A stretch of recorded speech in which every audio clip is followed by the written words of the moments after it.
Right lads, I'm Kebab here, and I've got a skateboard.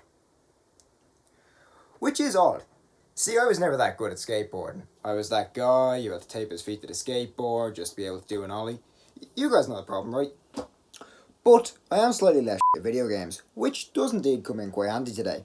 Skate 3, one of the best and most fun games on a 360. Now, I was never really into skating. When you fail at doing a kickflip enough times, you tend to get sick of it. However, this game was incredibly fun. I first played this game in a cousin's house, and again in a friend's house. I never got huge into the game myself, like a lot of others.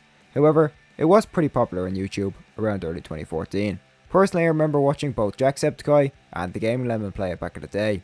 This game was simple to play, had fun mechanics, and an interesting yet good gimmick in the form of Hall of Meat, which we'll get into later. The game starts off with a cool intro, showing the steps to creating a board, along with showing off the team behind the game. Next, we're thrown into a character creator. I'm not very creative, so I just cranked every body part up to the max. Next, we jump into our first skating lessons with Coach Frank, your stereotypical, loud, middle-aged sports coach. Frank teaches how to ride a board, ollie, and most importantly, use the force. This feature was 90% of the reason I liked this game as a kid. We are then thrown onto the campus of Port Garverton University, and into the shoes of our character, the Legend. After achieving superstar status in the past 2 games, your goal is to now sell 1 million boards using your new company.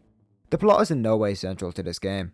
You get a tiny bit of story at the start, but from then on, the rest of the game is open-ended, with the ability to do any missions and challenges you want to achieve your goal. As I said before, the gameplay here is pretty simple. However, that's not a bad thing.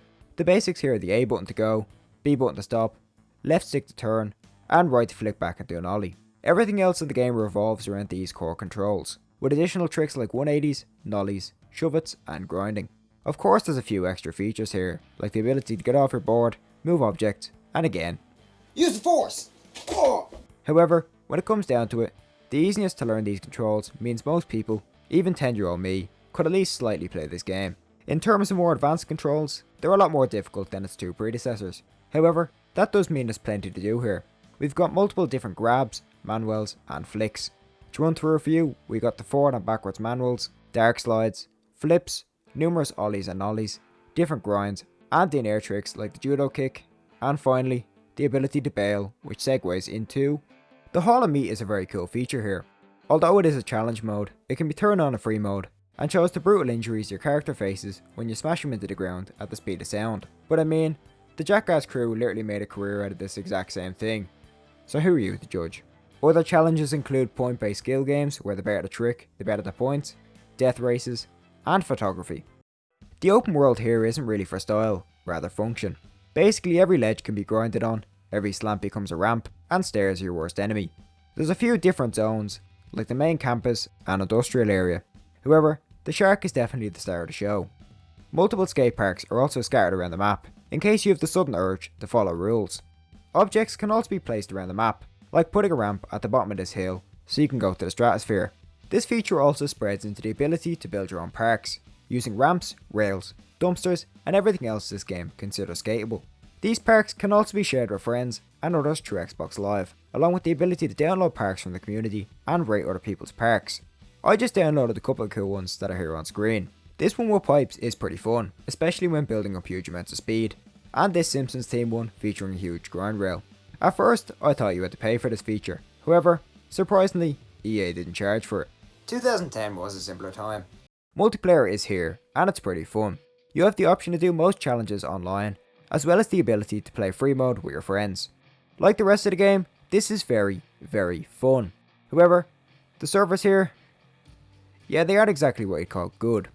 EA has never really been known for the great quality of online play, even with multiplayer focused games like Battlefield.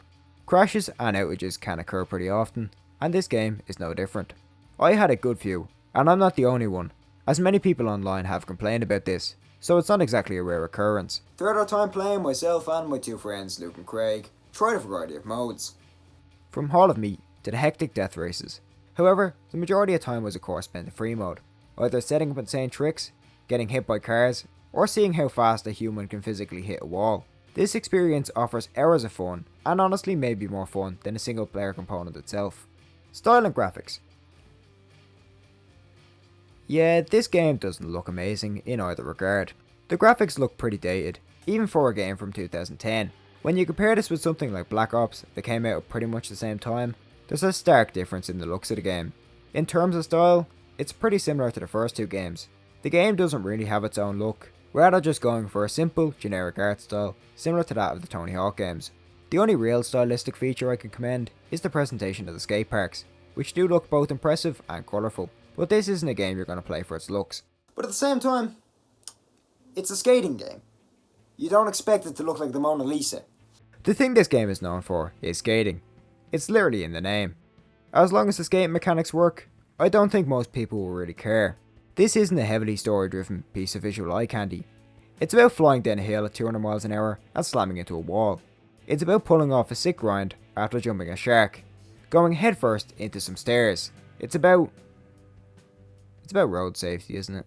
Skate 3 truly is a work of art in its own regard. Sure, it's not the most complex game. However, it's about them few hours of dumb fun, either alone or with your friends. When the servers work. Now I've all but given up on the idea of learning how to skate. However, I have found another use for my board. Mario Bros. U anyone?